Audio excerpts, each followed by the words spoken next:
Hello. Apologies for not responding to comments and being away for so long. I've just been very busy over the past couple of months, and as a result I haven't had much time to really write many scripts or make any new videos, but I'm trying to change that bit by bit. So yeah. Here's the thing with this video. Some things are almost constantly recommended to me on YouTube, and this was one of them. After seeing just how many views it had, I think it deserved a response. Now, YouTube has its fair share of enlightened centrists, but I've never heard of this particular one. To be honest, I'm glad I haven't, as he's put out other masterpieces, such as Anarcho-Capitalists and Communists Are the Same Thing. Yes. Now, I don't want to talk too much, so let's get started. I realized midway through making this video that maybe didn't really deserve a response, because it's very lazily put together, but like the script is written, so I hope you enjoy this. If you're not a millennial and you're looking at this generation, there might be one thought that is particularly prevalent in your head. What's with all the communism? Right off the bat, that's a strange thing to say. Every generation has had loads of Marxists, many of which got into politics at much younger ages too, particularly in the global south. Assuming that you're referring to their presence on the internet, however, well, that just has to do with the fact that young people are more tech-savvy. And you'd probably be right to ask that. There are an awful lot of unironic communists in this generation. Thank God. And it might look a little weird from an outside perspective, a little difficult to understand, but I, as a millennial myself, do have a little bit of insight into why my fellow youngsters of this day and age dusting off the old hammer and sickle.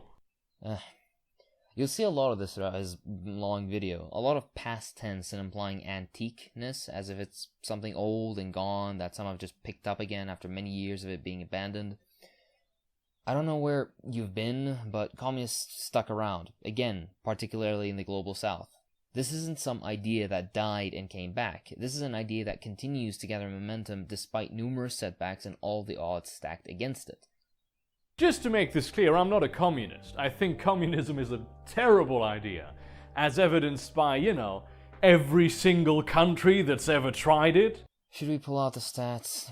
Man, I'm so tired of always having to pull out the stats. Alright then. I've covered this in another video of mine titled Socialism Gives a Better Quality of Life, which I really do need to remake since it's kind of old and the audio quality is not so good on that one, but go and see that for all the details. But I can run through this pretty quickly. In the study covered by that video, it was shown that at the same level of economic development, the socialist countries showed way more favorable outcomes than the capitalist countries in all measures. The more favorable performance of the socialist countries was evident in all the comparisons that could be made. Within each level of economic development, the socialist countries had infant mortality and child death rates approximately 2 to 3 times lower than the capitalist countries. Similar relationships emerged for life expectancy. Socialist countries consistently showed higher numbers of health professionals per population than capitalist countries at equivalent levels of economic development. The ratio of population per physician in lower middle income and upper middle income socialist countries was similar or even higher than that of high income capitalist countries. Socialist countries consistently showed equal or higher levels of enrollment in educational institutions. Not only that, but they provided high-quality educational facilities to the whole population, regardless of race, religion, language, ethnicity. To quote the article, even in the wealthier capitalist countries, public health and educational policies have not achieved equitable access for low-income groups, racial minorities, and geographically isolated communities. In addition, socialist countries provided a higher daily per capita calorie supply as a percentage of requirement than did the capitalist countries at a similar level of development. Nutritional supply of all socialist countries exceeded the 100% requirement for healthy life and growth, unlike in the capitalist countries. In all three comparisons within given levels of development, socialist countries achieved a much higher physical quality of life. In every single measure, middle-income socialist countries either closely paralleled or surpassed high-income capitalist countries. If these vast differences can convince you that socialism is superior to capitalism, then you're either deluded or in denial. Socialism took Tsarist Russia, which was a semi-feudal backwater where peasants still used wooden plows, and within a few decades turned it into a nuclear-powered superpower, rivaling and in some cases far surpassing the US and the rest of the Western world. It was the power that launched us into the space age, for God's sake. If this was your criteria for failure, then I wish there was a whole lot more of it in the world. Upon reviewing the evidence, it would show that socialism worked extremely well, despite all the sanctions and wars, sabotage, internal meddling, and constant threats of nuclear holocaust by the US and company. Communism has had adherents in academia long before the first communist regimes, and now, even long after the fall of the Soviet Union, they're still there. As a matter of fact, I think universities might be the workplace that has the most gainfully employed ardent communists of any workplace at all, really. The old right-wing trope that somehow communists dominate academia.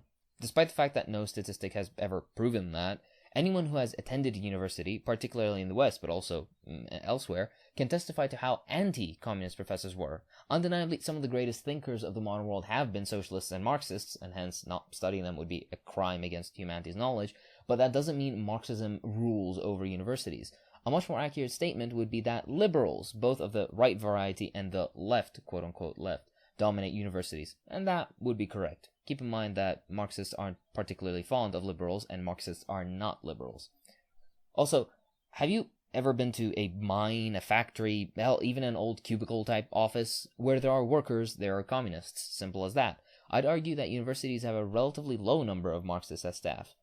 By the way, if you really want to look into this further, then look up the book by Parenti titled Academic Repression, Reflections from the Academic Industrial Complex, and you can just see how loving universities are towards socialism. This is, of course, because things have a way of working in academia like they don't in the real world.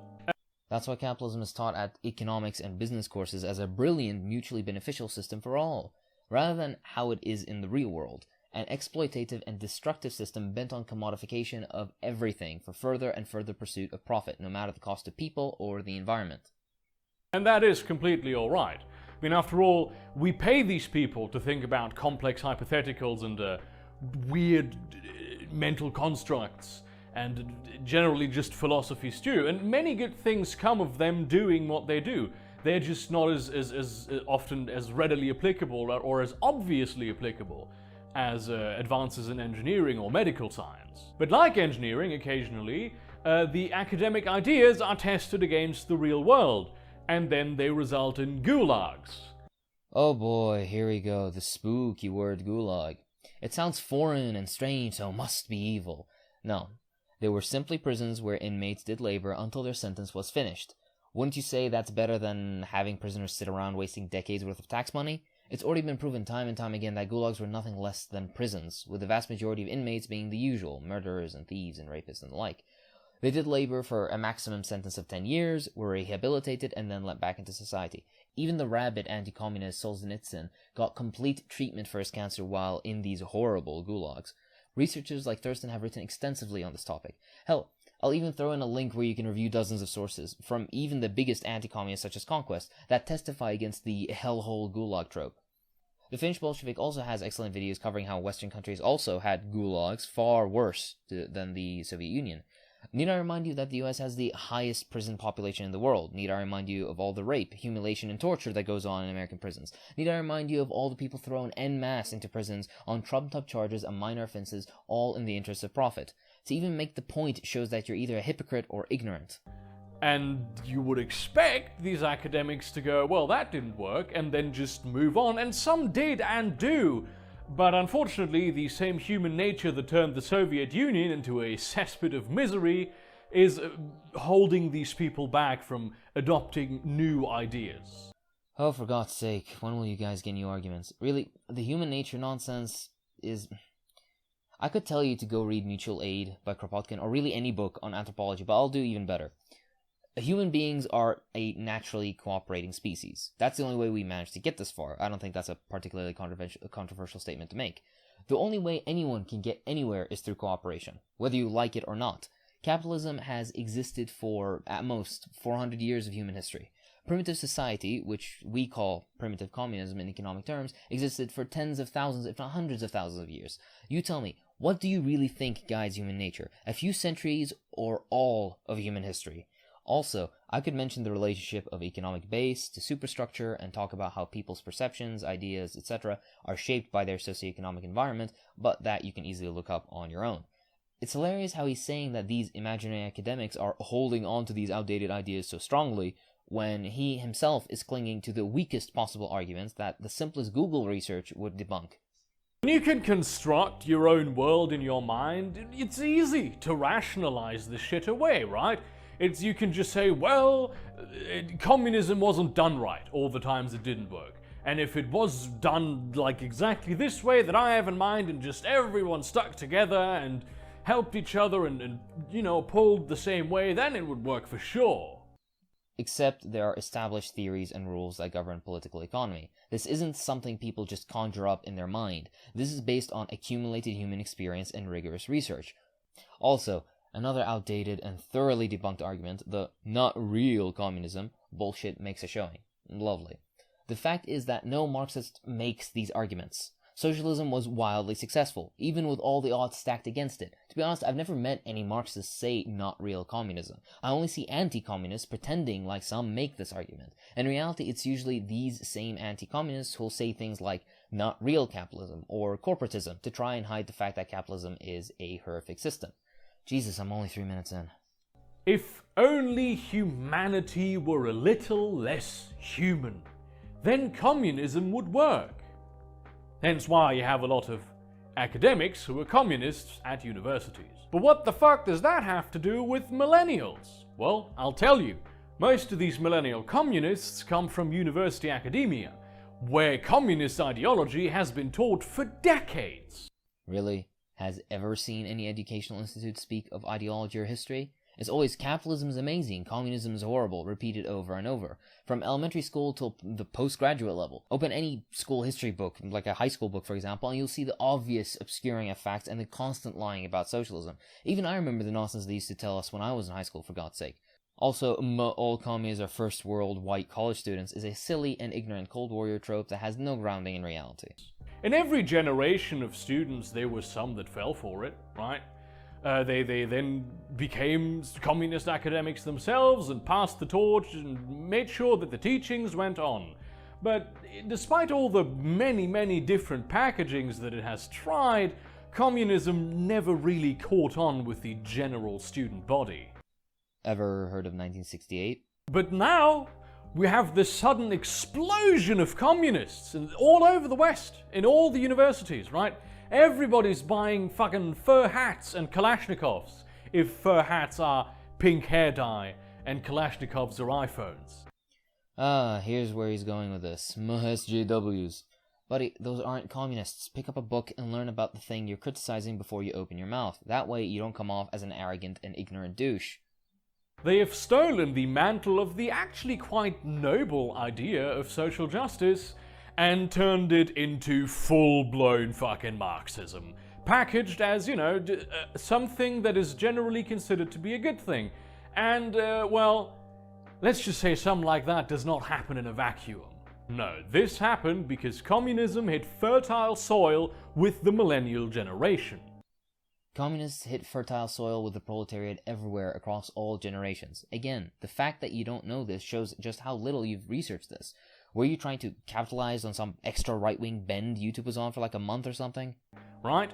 The limited life experience that they do have has led them to the conclusion that Marx is their best option to advance into the future.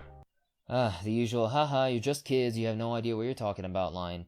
Said by those that lack the intellectual capacity to form a coherent argument. So they resort to the schoolboy-esque recess line of, well, I'm older, so I'm right. Again, actually engage with the material you're trying to criticize before talking out of your ass. It'll save you the humiliation, I promise.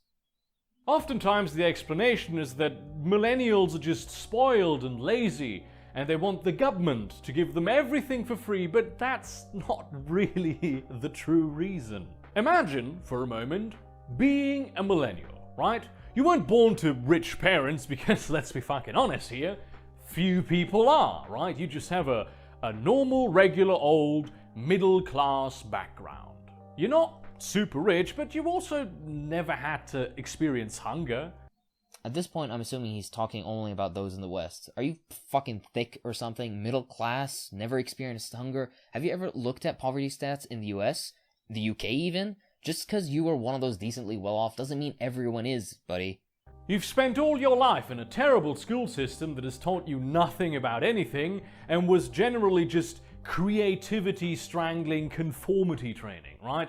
There's the mundane behaviors were helicoptered over and then medicated, but really nobody actually cared about you because your parents were much too busy making money so their lives wouldn't be ruined.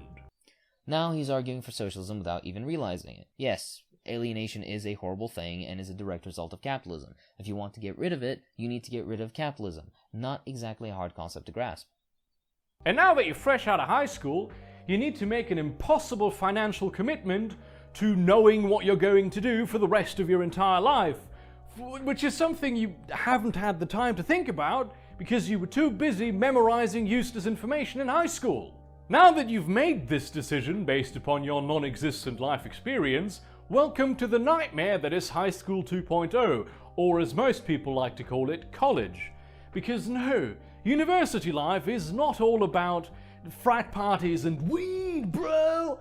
It's actually a lot of hard work and dedication paired with heartbreak and malnourishment. Because getting a degree, any degree, or at least most of them, has become so much tougher over the past 30 years, right?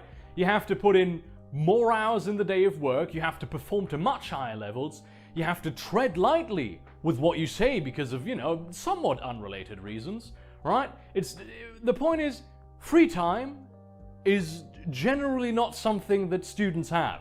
It's just not something that happens for them. It doesn't exist. But wait, there's more. If you apply to our college now, you'll also get to work at a shitty job that pays next to nothing, because that's the only way you'll be able to afford top ramen at the end of the month, so you don't fucking starve to death.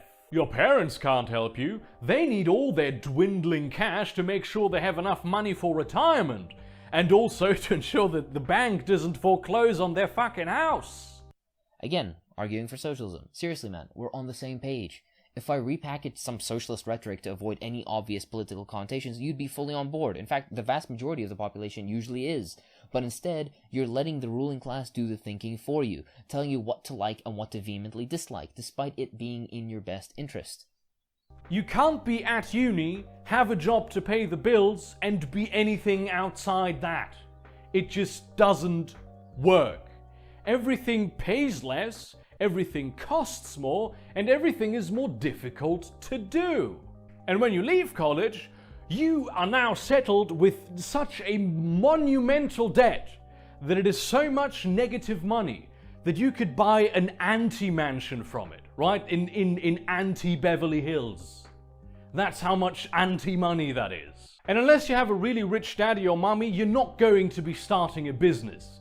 Because when you have incredible amounts of debt, you are not going to gamble on your new startup idea, no matter how fucking brilliant it is. And that angel investor that's going to save you and, increase his wealth a little bit while making you fabulously rich with your hard work is not coming along. Those people do not exist. And before you go, well, you didn't have to buy that college education. You have purchased a product and now you must pay its cost.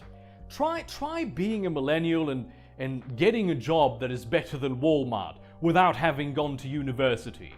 Try that, and then we'll talk. No, graduates have to become wage slaves because what other options do they have, really? And even that can be incredibly difficult. The days of, hey, I went to college, give me a job, are over. It's gone. It doesn't happen anymore. You can't live like that, right? In addition to your degree, you need years of work experience to get even an entry-level job, right? And you can't get years of experience because you can't get a job, right? And you could, of course, get those years of experience by working for free, which is called an internship. But really, that's only something you should do if you're willing to live on the streets and scour garbage bins for food on your free time. And even if you do get a job against all these odds, well, have fun earning about $10,000 adjusted for inflation less than people did 30 years ago with entry-level jobs. And also have fun owning about half as what baby boomers did in their early 20s. And also, you're in huge fucking debt! I agree with everything he's saying. It's all true, and hence why more millennials should be communists, not less. Look, the only reason things were better for baby boomers was because Europe was destroyed post-war, and the US had free reign to capitalize on those destroyed markets. Along with the fact that there was a massive and modern socialist superpower right next door that provided their citizens with practically everything they would need, plus quote-unquote luxuries such as completely free education at all levels, excellent universal healthcare, cultural houses and festivals, a strong sense of belonging, and so much more. The US knew it needed to compete in order to not lose. For the communists, providing all this was a must for human happiness. For the capitalists, it was an unpleasant necessity in order to protect their interests. Once the USSR was illegally dissolved, the capitalists realized they didn't need to do this anymore, and then came the crippling austerity, then came the horrifying debt, plummeting social services, and shitty pay. If you can even find employment, that is. Even though you work more hours, there is no job security. You'll never be able to buy a house or retire. That's not an option that's ever going to be on the table for you, right? Because the meager earnings that you do get, you have to spend those on staying alive and paying your debts. There's nothing else. There just isn't anything else you can do with it. Basically, you're looking at a life of modern-day slavery, which was sold to you as, well, you have the freedom to do whatever you want, so long as you do one of these few things that you can actually realistically do in the system that we have pushed you into, right? Can you not understand that some millennials would just go, yeah, no? This is why millennials are turning to Marx for answers.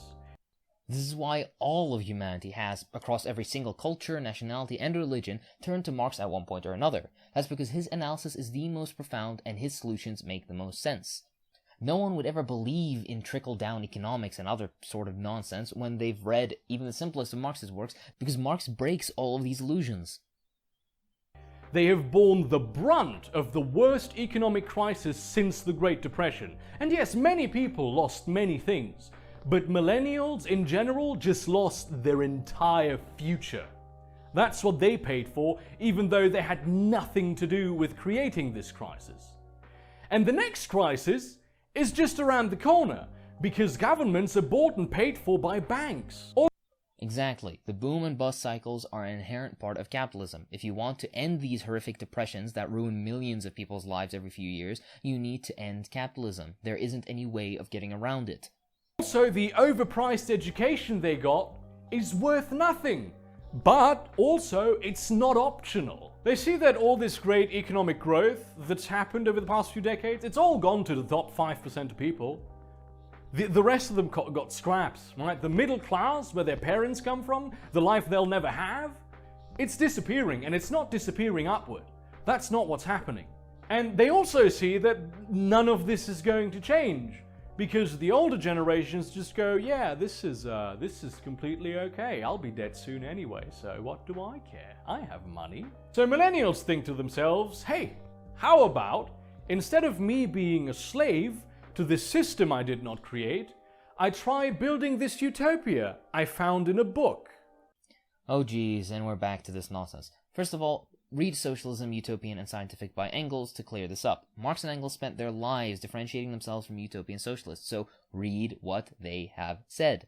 To claim that Marx advocates for a utopian world is beyond ridiculous. Do your research, people. For the millionth time, if you're going to criticize something, learn what the thing is first.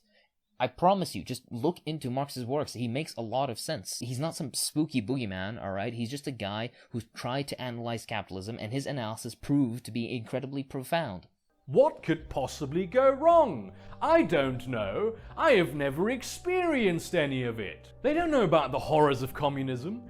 Like free, excellent quality education, universal healthcare, housing, zero homelessness, zero unemployment, 100% literacy rates, the breaking of barriers between different races and religions, economic and employment security, early retirement with full pensions, a strong and organized country to be proud of, immense public infrastructure spending, the elimination of famines that were endemic to those regions of the world, full public representation or direct participation in the political process, democratically governing their own workplaces, full ability to persecute corrupt managers or bosses or overseers, and so much more. They've never had to live under its oppressive thumb. They weren't alive back then. And neither were you, so stop talking out of your ass. People who did, though, all want it back. Sure, they learned about the horrors that the right wing committed because Nazis are fairly present in high school education, but day-to-day life in the Soviet Union isn't really a major part of the educational curriculum in the West. And maybe it wasn't in yours. It was wholly present in mine. I went and asked a few people I know from Germany, Sweden, France, the US, Italy, Jordan, Japan, and Mexico, and every single one of them told me they were thoroughly taught about the quote-unquote horrors of communism. The ruling class is very interested in making socialism look like an evil thing because it is the only thing that challenges their power. That's why liberals across every time period have sided with fascists against communists. They know. Just because you don't doesn't change the fact. Need I remind you that the whole Third Reich happened because of the Great Depression, right? Germany was in shambles following Black Friday and all that accompanied that whole debacle, right? That's how the Nazis could sell the Germans on the Jews being the problem because of all the banker Jews. As Lenin said, fascism is capitalism in decay. When the capitalists can't keep their power through covert liberal and pseudo-democratic means, they resort to fascism. That's why behind Mussolini and Hitler were the largest industrialists of Italy and Germany. The Nazi ideology was just in the right place at the right time, much like communism is today with social justice and helping the poor. So, is this a thinly veiled attempt at that horseshoe nonsense? Fascism wasn't at the right place at the right time. It was a carefully planned response to the heightened level of class struggle in Europe after World War I. By his logic of social justice and helping the poor, communism would then be right for every single population at every single point in time, which is pretty much true. Really, they're a bit like reluctant Trump supporters, right? They thought, well, I could vote for this corporate shit candidate that is literally the worst person to live in this day and age in America. Trump was no worse than Obama or Bush. He was just not as well spoken as Obama. Otherwise, the wars, the tax cuts to the rich, the drone strikes, declining quality of infrastructure and healthcare and education, and every other failure of capitalism in America continues, as ever. Or I could go with the wild card, who could either be the best thing ever or the worst thing ever. So why not go out swinging instead of taking it up the arse, right? And also, much like these reluctant Trump supporters, or at least many of them, they have fallen victim to the Ben Franklin effect, where they eventually started thinking that because they decided for this system, it has to be the best, most flawless system ever to exist in all of history, and anything that attacks it is fundamentally evil and the opposite of good. If you don't like the rules, change the game. And if we don't fix the aforementioned problems, because do understand that these are the problems that are making communism happen in the West, well, the same thing that happened with the Nazis might happen again, only with the communists. What? Is he saying mass extermination of whole populations? This is a ridiculous point that makes very little sense. And please know this, if they win this time, they will win for good. You can no longer go into the woods and build some sort of secret resistance. It doesn't work. They have fucking drones with thermal vision. You can't do it. They will win for good. Resistance is never outdated. There will always be ways to fight the power, so to speak. That's how even now there are guerrilla bands and people's armies throughout the Third World fighting for the liberation of their people. Either way, those former capitalists, landowners, and fascists, the usual groups, as shown by history, that fight socialism in order to regain the power to oppress, deserve whatever comes to them. It was that very same oppression of capitalists and landowners and fascists by the USSR that prevented the fifth column within the Soviet Union from destroying the country and allowing the Nazis to roll right in, like the fifth columns throughout Europe, for example France, had done. Thank you very much for watching. I do hope you got a little bit of insight into the millennial mindset. I really do, because I need people to understand this. I need people to understand that this isn't just something that came out of nowhere. This is something that came from very real things and very real problems that millennials have, right? You can't tell a millennial, well, I had it worse in my day, because first of all, that's not fucking true. And second of all, the fact that we have iPhones doesn't mean our lives are not shit, because iPhones do not make you happy. Also, I don't even have an iPhone. I'm an Android user, so that's probably why I'll have all the downvotes at the video bottom. That they will be there because of my Android usage. Yeah, not because of the extreme Ideology, ideology, ideology, ideology, ideology, ideology, ideology, ideology, ideology, ideology, ideology, ideology. And that's that. A pointless video that in the end manages to pretty convincingly argue for socialism, mixed in with typical anti-communist tropes that hold no weight. So in the end, I'm glad this video got nearly 400,000 views. You did a good job, comrade. Again, I'm sorry for being so bad with putting out videos and not responding to comments and all that stuff. I've just been very, very busy. I'll see if I'll have time to make more videos. I always want to make more videos, but I'll see if I have more time in the near future. And oh, and if you want to talk to me sometime or just catch me in some voice chat or something, then I am on the Finnish Bolsheviks Discord server. I do come on every once in a while, so get on that. And that's it. I'll see you guys later.